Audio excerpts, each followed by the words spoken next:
Hello दोस्तों, welcome to Vidya home. आज हम आपके लिए लाए हैं जूरिस्प्रूडेंस में समाज शास्त्रीय विचारधारा क्या है, इसकी पृष्ठभूमि और विशेषताएं क्या हैं। नंबर 1, व्यक्ति, समाज और राज्य के बीच संबंध सदा बदलते रहते हैं। प्रारंभ में समाज रूढ़ियों द्वारा शासित होता था, जिसके पीछे केवल एक सामाजिक अनुशासन थी, लेकिन उसके बाद धर्माचार्य प्रधान बन गए, जिनके द्वारा नियम लागू किए गए। फिर धर्मनिरपेक्ष राज्य के हाथ में शास्ति आ गई। समाज के लिए व्यक्ति और व्यक्ति के लिए समाज के महत्व पर बल दिया गया। इसी को समाज शास्त्रीय चिंतन कहा गया। नंबर 2, पुनर्जागरण काल में प्राकृतिक विधि ने नया रूप लिया। इस दौर में नए नए विचारों व राष्ट्रीय राज्यों का जन्म हुआ। ये राज्य धर्म पर आधारित न होकर तर्क के आधार पर संप्रभु थे। इस काल की प्राकृतिक विधि के सिद्धांत का आधार सामाजिक संविदा था। सामाजिक संविदा में अपने जीवन और संपत्ति की रक्षा के लिए मनुष्य ने एक करार किया, जिसे अधीनता का समझौता कहा जाता है। इस प्रकार लोग एक साथ रहने लगे और उन्होंने एक दूसरे के साथ शांति और प्यार से रहने का इरादा किया।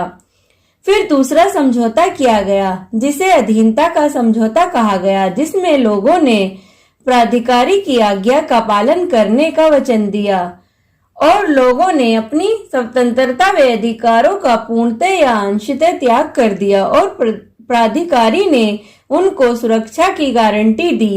इस प्रकार प्राधिकारी के रूप में शासक, संप्रभु, संविधान, सांसद आदि अस्तित्व में आए।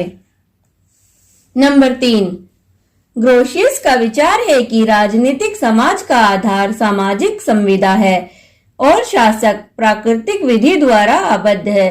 होब्स का सिद्धांत भी सामाजिक संविदा के आधार पर बना है और होब्स के सिद्धांत का संप्रभु निरंकुश सत्ताधारी है।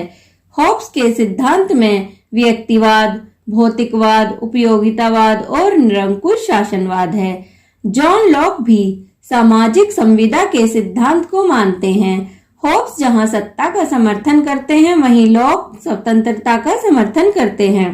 नंबर 4, रूसो के संविदा के सिद्धांत ने सामान्य इच्छा का अधिक समर्थन किया। सामान्य इच्छा का तात्पर्य वह इच्छा है जो समाज के लोगों ने अपनी स्वतंत्रता व अधिकारों का पूर्णतः या अंशतः त्याग कर दिया और यह त्याग की गई शक्तियां ही सामान्य इच्छा हैं। अर्थात लोगों ने समाज की शांति और प्यार के लिए सामान्य इच्छा का त्याग किया। इसलिए रूसो ने व्यक्तिगत अधिकारों के बजाय सामाजिक अधिकारों पर जोर दिया। नंबर 5, समाज शास्त्रीय विचारधारा वाले विधि शास्त्री विधि के उद्देश्य और नैतिकता पर जोर नहीं देते, बल्कि इस शाखा में विधि के क्रियात्मक स्वरूप की विवेचना की जाती है। इसलिए यह विधि सामाजिक प्रगति का साधन है। समाज शास्त्रीय विचारधारा के समर्थक। Number 1, August Comte. कॉम्टे समाज शास्त्रीय अध्ययन की वैज्ञानिक परिभाषा देने वाले पहले व्यक्ति थे। उनके अनुसार मानवीय व्यवहार का निर्धारण भी विज्ञान से किया जाना चाहिए। उनके अनुसार समाज एक कायिक तंत्र की भांति है। यह तभी प्रगति कर सकता है जब इसका मार्गदर्शन वैज्ञानिक सिद्धांतों द्वारा हो। कॉम्टे की रीति को वैज्ञानिक विध्यात्मक कहा जाता है। उनके अनुसार ज्ञान का प्रत्येक बिंब विचारों पर आधारित न होकर अनुभव और निरीक्षण पर आधारित होना चाहिए और फिर मानव समाज में सुधार व विकास हो जाता है। स्पेंसर के अनुसार जीव के शरीर के अंगों की एक दूसरे पर निर्भरता है, उसी प्रकार समाज के प्रत्येक व्यक्ति की एक दूसरे पर निर्भरता है। नंबर 2, स्पेंसर के अनुसार जैसे जीव के शरीर के अंगों की एक दूसरे पर निर्भरता होती है, उसी प्रकार समाज के प्रत्येक व्यक्ति की एक दूसरे पर निर्भरता है। नंबर 3, रुडोल्फ वान इहरिंग। रुडोल्फ वान इहरिंग को वर्तमान समाजशास्त्रीय विचारधारा का जनक माना जाता है। उनके अनुसार विधि का उद्देश्य व्यक्तिगत हितों को एक समान बनाते हुए सामाजिक हितों को सुरक्षा देना है और उनको आगे बढ़ाना है। समाज में व्यक्तिगत हितों और सामाजिक हितों में अक्सर टकराव होता है और विधि दोनों के हितों में समन्वय बनाकर टकराव की स्थिति को टालती है।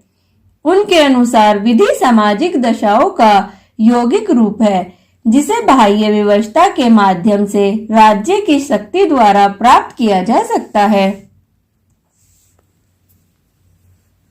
यूगेन इहलिच के अनुसार विधि के विकास का केंद्र बिंदु विधायन या न्यायालय निर्णय न होकर समाज स्वयं है। उन्होंने इहरिंग की जीवित विधि की अवधारणा को आगे बढ़ाया और कहा कि किसी समुदाय की विधि सामाजिक तथ्यों में पाई जाती है, न कि विधि के औपचारिक स्रोतों में। समाजशास्त्रीय विचारधारा की विशेषताएं।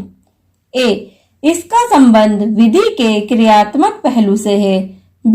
विधि सामाजिक संस्था के समान है जिसे सामाजिक चेतना व अनुभव के साथ बनाया जाता है। यह सिद्धांत सामाजिक उद्देश्यों पर अधिक बल देता है।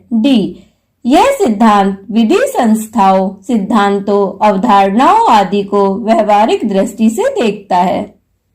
दोस्तों, विधि के विषय से संबंधित वीडियो और important notes and question bank के लिए नीचे दिए लिंक पर विजिट करें www.vidyahome.com। Thank you guys.